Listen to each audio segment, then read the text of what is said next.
Welcome to Move Your Mind. My name's Nick Bracks, and this is a podcast where we have real conversations with real people and give real advice. This is the second episode in our limited Move Your Mind construction series. We felt it was really important to interview people in this industry because we're focusing as a company on looking into the construction industry and providing tools and resources that can help an industry that really does need the help. With one construction worker every 2 days losing their life to suicide, and more than 20% of the industry showing to have a mental health condition, it's evident that we need to have a conversation. It's an industry that employs 10% of the working population. And on today's episode, I had a chat to Haydn Masters. He's the head of health and wellbeing for Built, and he's the former Wallabies performance coach. I hope you enjoy and can tune into this series. We'll also still be releasing our regular episode every Wednesday.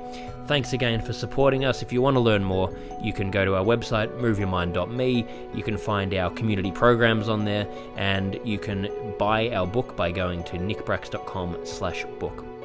Haydn, thanks so much for making the time. You're our second guest on the Move Your Mind construction series, so really appreciate it. You're really excited to learn about your story and have another conversation about mental health in this industry. So yeah, thank you for making the time.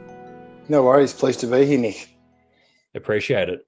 So I guess to start with, are you able to give a background on yourself and what you're now doing? Yeah, sure.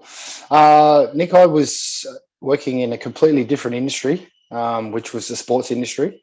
I was lucky enough to work for 20 years in rugby union and rugby league in Australia, overseas in England and in Japan as well, finishing up a career with the Australian rugby union team, the Wallabies. I was the head of strength and conditioning for the 2015 World Cup and beyond. Got to the point in my career where it was having impact on my mental health. I started to get pretty bad anxiety. I was working in a high stress, high pressure environment, high demand on results 7 days a week, 14, 15 hour days. And it was time to get out, 5 months away from my family. Every year was very demanding. My mental health was suffering. So for me, my transfer was always going to be to corporate health and wellbeing because I've got so much to offer in that coaching world that I could transfer across. And it just happened to be that my opportunity came to meet with Marco Rossi, who's the head of Built, which is the construction company here in Australia. And we chatted and we put down a plan, and I now work as the head of health and wellbeing for Built. I've been there for just short of 4 years. And literally we are in the process of trying to, create a new way forward for the industry, especially in health and wellbeing. Yeah. Well, thank you for sharing that. And I think there's so much even in just what you said there. I guess like burnout is across the board, such a huge topic. Is that something that I guess in the construction industry, but more broadly as well, that you've seen and are seeing as being a big issue that we need to try and look further into? Yeah, Nick, it's a massive issue, across the board, not only in, working in the construction industry, but just people in general. Not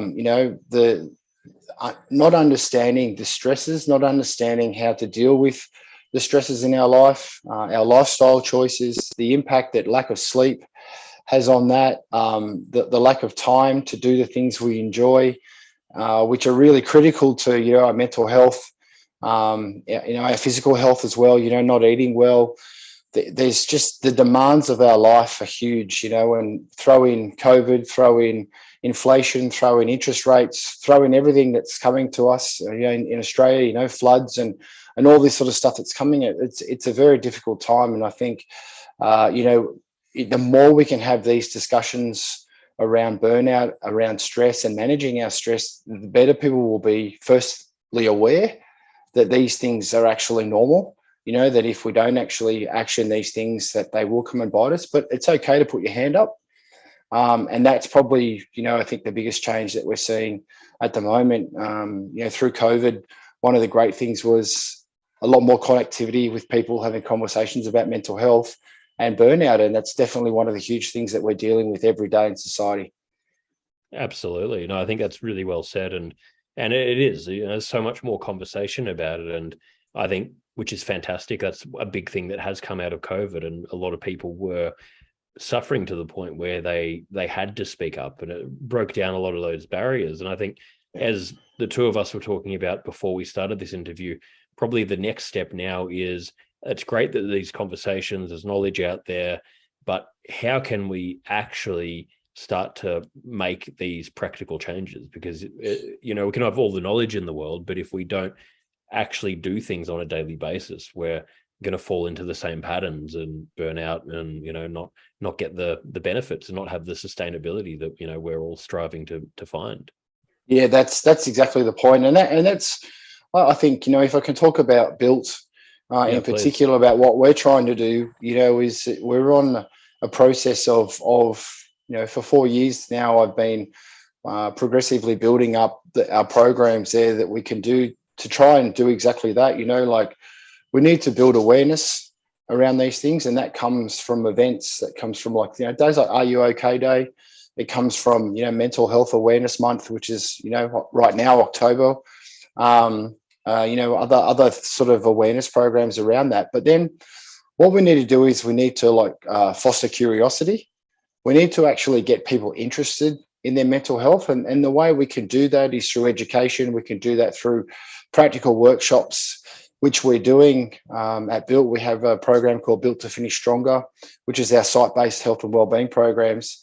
And built into all those things is those, fostering curiosity around, their mental health, their physical health, giving people experiences like meditation, like breathing sessions, exercise options, things that are available to our people online.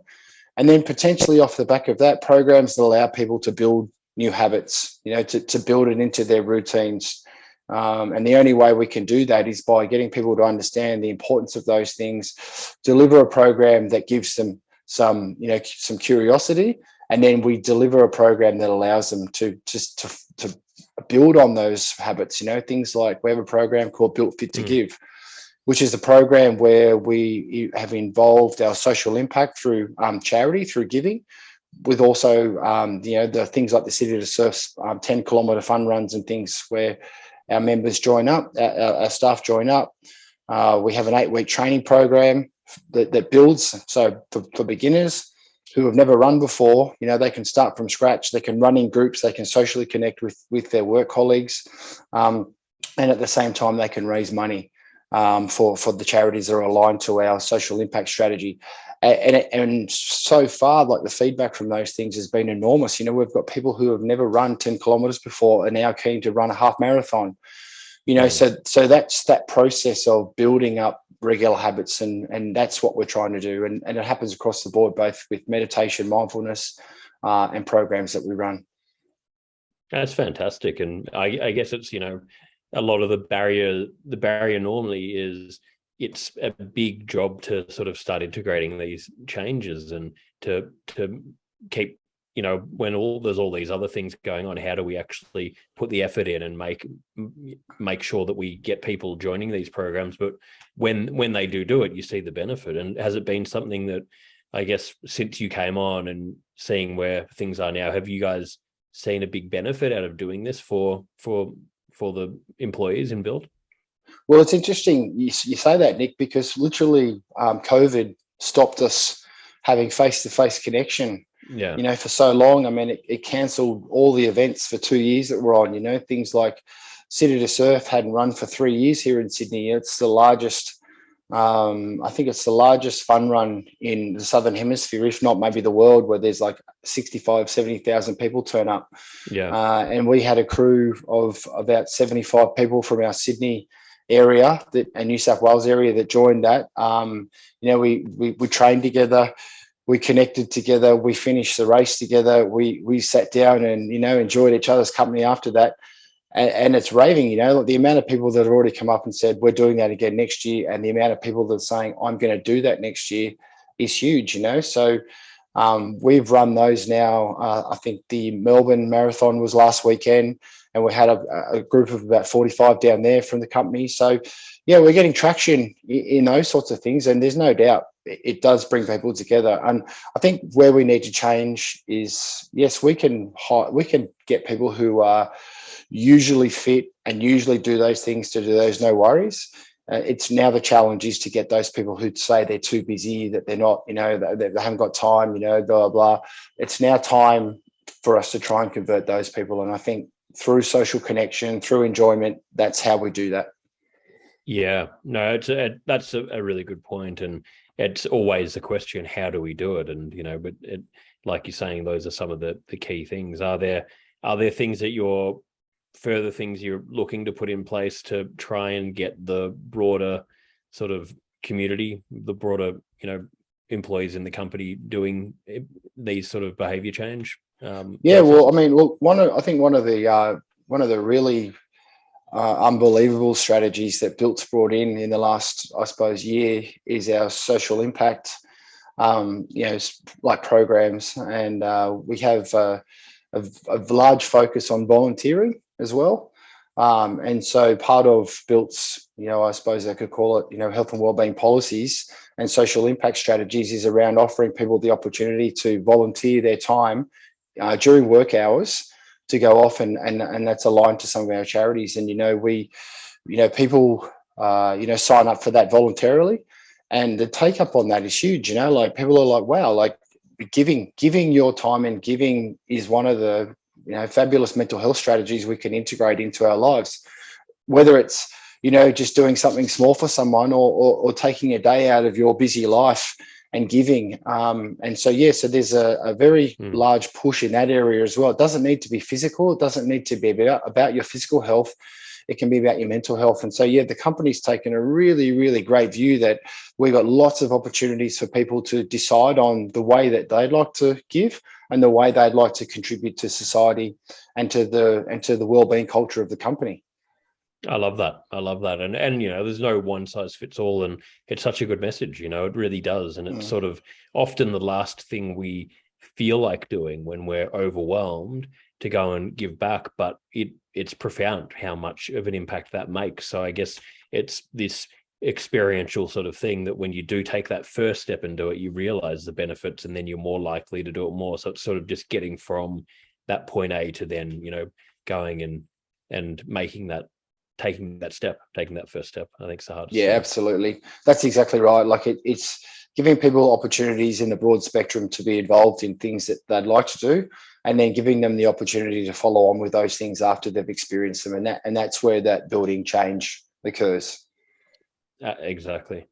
In the construction industry as a whole, what's your view on mental health in that industry, on, I guess, what is being done and probably what needs to be done moving forward? Thank you so much for supporting Move Your Mind. We're expanding the offerings of the organization, and we're tailoring everything we do to suit you guys and to try and answer to all of your needs and the questions that you send in. The book is available globally. You can find all of the links at nickbracks.com/book. And we've just released the Move Your Mind community. We've currently got a men's community group, a women's community group, a general group. We're going to be loading up other groups, and you can find all of the links at moveyourmind.me. This group's been created based on the needs of what we've heard and learnt throughout running Move Your Mind. And we have live events. We've got courses. We've got huge amounts of value, the ability to share information, share ideas, work in groups together to grow and share your learnings, to learn about different topics. You get email reminders. There's a whole lot of features in there. We're constantly updating it, and we're so excited to share it with you. You can find all of the information about it at moveyourmind.me.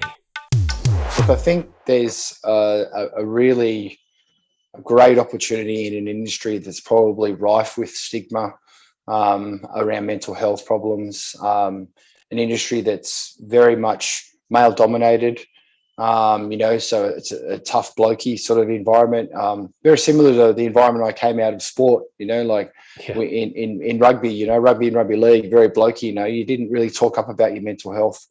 But I think there's a great opportunity. I know that we have some of our senior executive team at the moment working on some of these working committees around psychological safety, which mental health obviously is a huge component.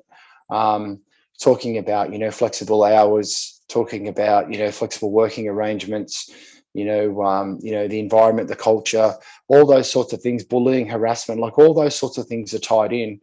What I can honestly say is that since I've been there, it's become, and this is, I can only really speak for Built, is that there's been a large push on mental health awareness since I've been there.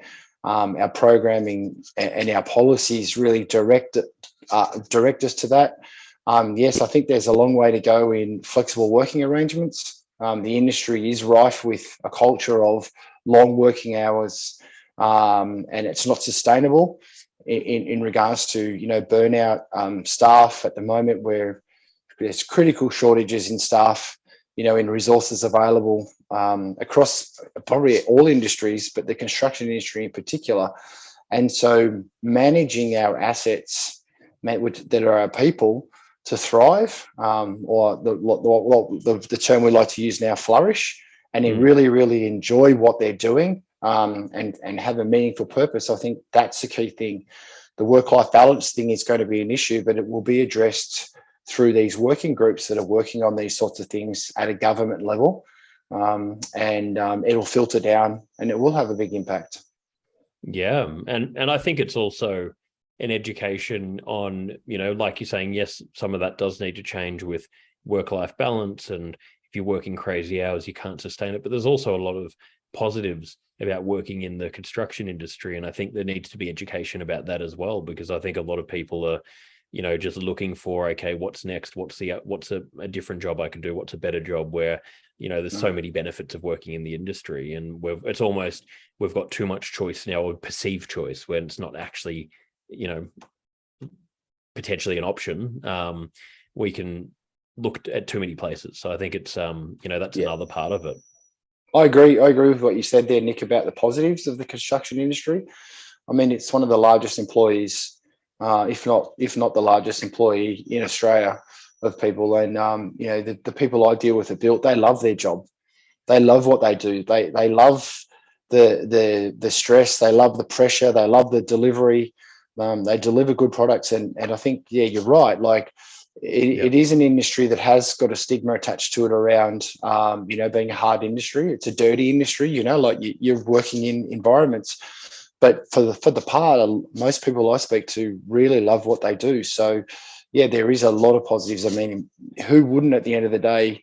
I could tell you a story that our CEO told us recently. One of the clients in one of our jobs in the Sydney CBD was walking up the street, and he was walking past one of our sites, or his sites, and one of our workers was there with his child, like young kid, and he was like pointing to his shirt. And then he was pointing to the crane, and he was pointing the shirt and saying, that's what we're doing. That's who I work for. And he was really proud and really, great. And that client told Brett the story, and he said, but that's what you guys are about. Like, you love what you do. And so very much so, very positive industry. I love that. And we actually had a very similar story in the first episode of this series. And it was about, pointing to a building, and, we built that. And I think, that's more valuable than ever these days as well, when so many things in the world are intangible, like being in an industry where there's a physical component. We actually built this thing. We go, you go there, you're on site, you're creating this actual, tangible thing. It's definitely, something really important in that. And I think something to be proud of. So I think it's, a really, really important point. So you've come from the sporting industry. You're now in the construction world. What for yourself? What do you do to manage your own well-being, to sort of keep balance in life? how do you manage that? I've got to practice what I preach. Well, it was only probably 4 years ago that I started meditating. And I was one of these people who's guilty of thinking that my physical health, bashing myself in the gym, like really trying to, like, eating well. I thought that was all I needed to really do to keep my mental health in line. And I kind of researched, and I went, well, no, it's not. There's so much more out there. And during the process of my transition, I had really bad anxiety. I went and saw a counsellor, and we sat down, and I was away 5 months a year. So you think about when I come home, and the kids and my wife and everything, it's like, well, hang on, you're not going to go and play, golf or go surfing because you've been away. Even though they were encouraging, and it was my perception that I shouldn't do those things. And they were the things that I needed to do. They were the things I needed to do. So look, I'm routinely like meditating once or twice a day, because I know the value that places on my ability to do the things that I want to do, my enjoyment, settling down my nervous system. That's huge for me. Even if it's just 5 minutes of breath work, hugely important.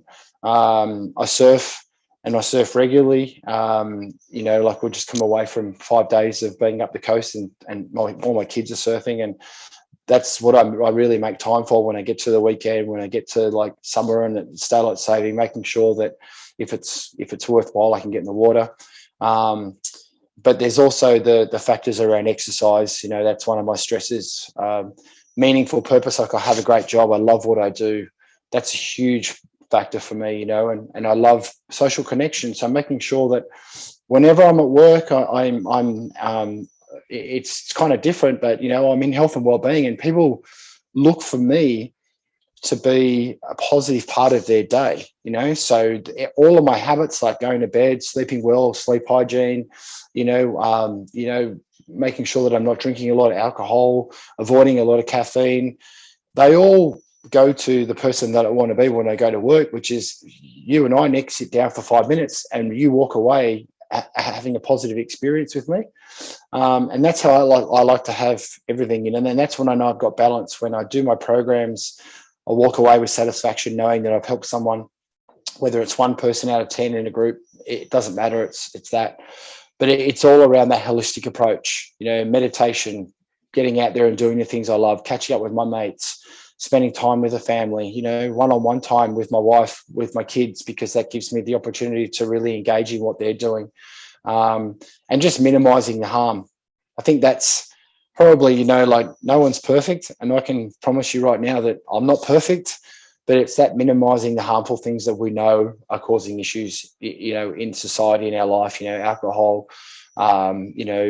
spending too much time on social media, not respecting your bedtime, all those sorts of things I'm really quite, strict about.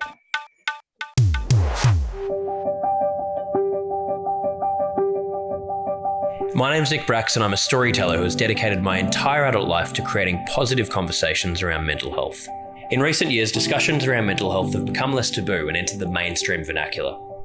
I've delivered over 1,000 mental health seminars around the globe, including several TED Talks, and I believe we all have a story to tell. In my book, Move Your Mind, I cover my story and stories from people that inspire me, as well as insights from world-leading mental health experts.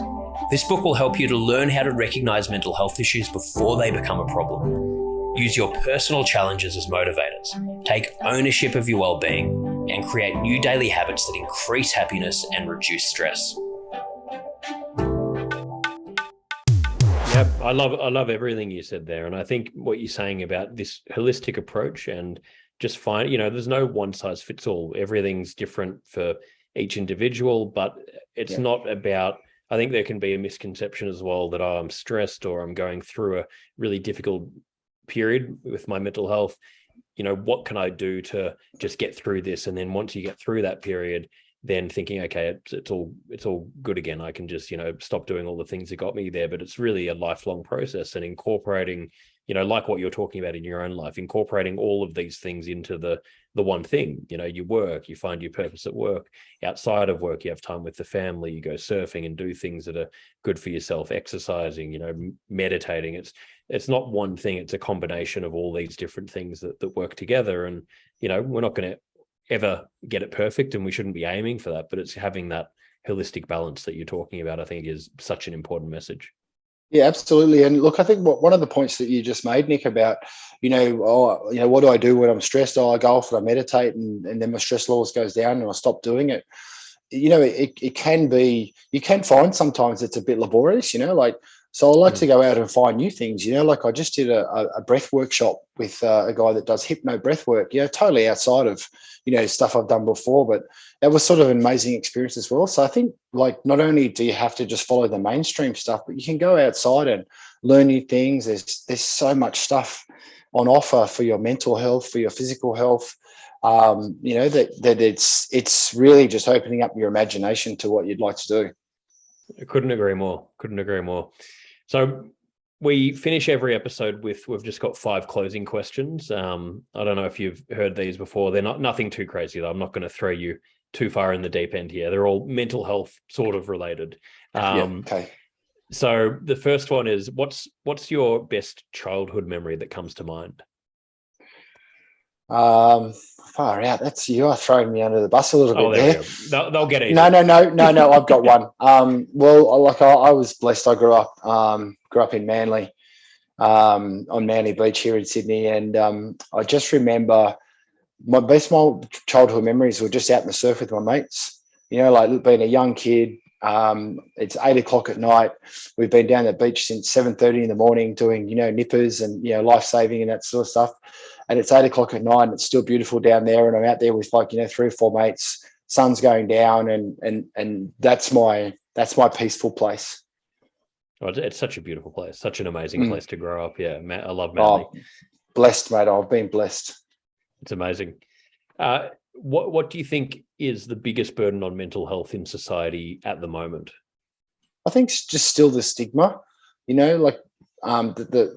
it's not so much, I don't think, the stigma that people, think are, is so much around what people think. It's the stigma around what we think other people think.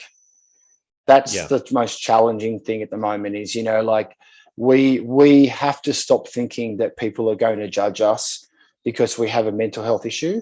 And I think and just to expand on that question, it's the definition of mental health, which I think is really probably creating a lot more of that stigma. We have mental health, and mental health's not a great sort of way to describe, I've got poor mental health, I've got bad or good mental health. And then there's mental illness, which is people who are diagnosed with a condition that actually affects their mental health, in a different way. It's a pathological thing. So what I like to look at is, there's an author by the name of Corey Keyes, and he's a positive psychologist. I'm not sure if you've heard of him, Nick, but he came up with what's called the mental health continuum.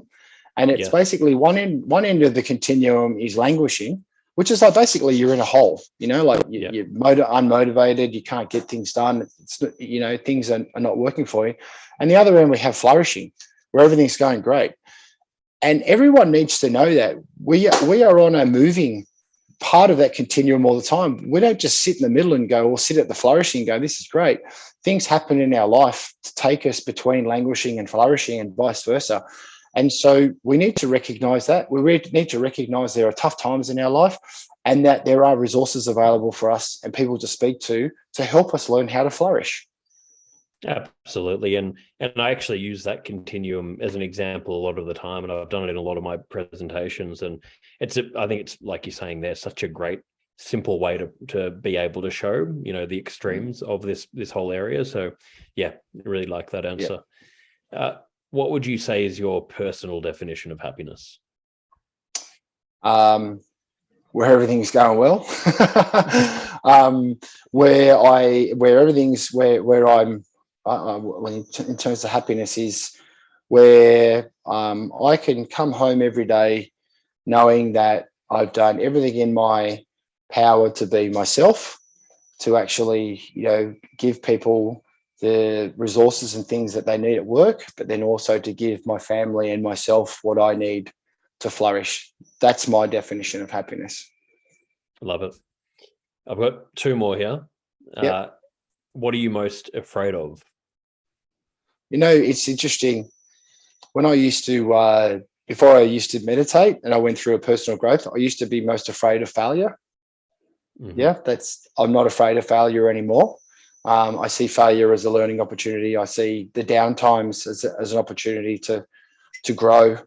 COVID is a great example of even though, there was misery in the world and it had such a negative impact on the world, families and stuff. But if you look at the things that we developed in COVID and the way that we're able to adjust our work life, we socially connected in a different way. We had so much more care and and value to our community and stuff. I think, we can prepare for those things better. And so what I'm most afraid of is that the people in the world just continue to go on the way they are, oblivious to what we need to do to flourish. Yeah, no, great answer. And again, I agree with you in what you're saying with the failure part. I think, to look at failure as it's not failure, it's actually learning. We actually learn more when we fail. So when you have that mindset, then you can't get as overwhelmed, because you sort of, whatever you're approaching, you're either going to get sort of the result you're aiming for, or if it doesn't go your way, you're like, okay, great, what can I learn from this? And that's how we grow. So I think it's a really good way to put it. Yeah, and I have, like that, just in line with that question there. I the first place I look at people not flourishing is my social my mates, my families and stuff. And so, I look at that, and I look at, I'm 48 years old this year, Nick, and I look around me and I'm like, wow, so many of my friends are not going the right way, mentally, physically, whatever it may be. So my biggest fear is that people don't start to, take accountability for those things. Absolutely, because it's the most important thing. It really is. Got to be aware of these things, and exactly, not let it get out of hand. Yeah. So, final one. What are you most proud of? I'm most proud of my family. I think that's what I do everything for. I've got a beautiful wife. I've got 3 great kids. And everything that I do in life, I do for them. I'm proud of my career. I achieved my career goals in rugby union. That was amazing. So for me, my focus is on my family, and I'm really proud of them because of who they are and how we are together. Appreciate it, mate, and thank you so much for making the time. And one final thing, where for everyone listening, we'll put this in the show notes as well, but where can they go if they want to learn more about Built? I think you can go to our website, built.com.au. It's we've got a lot of presence on social media, on LinkedIn. But there's no doubt you can learn a lot about a great company by going to our website, having a look through. There's a lot of information on there on our employment value program, about recruitment and retention, and the amazing projects that we're doing at the moment. So please, www.built.com.au. Great. Well, we'll put the link to the website and the social links in the show notes for anyone listening. And Haydn, thank you again for making the time. Really appreciate it. I've taken a lot out of this, and I think our listeners are going to, get a lot out of this interview. So I appreciate you making the time to do it. My pleasure, Nick. Thanks for chatting. Thanks so much, mate. Thanks to Haydn Masters for joining me today for Move Your Mind. And just another reminder, if you'd like to learn more, you can go to moveyourmind.me and find our community programs. You can order the Move Your Mind book by going to nickbracks.com/book, and you can find free resources on our website or on my website, nickbracks.com. Thanks again for supporting Move Your Mind.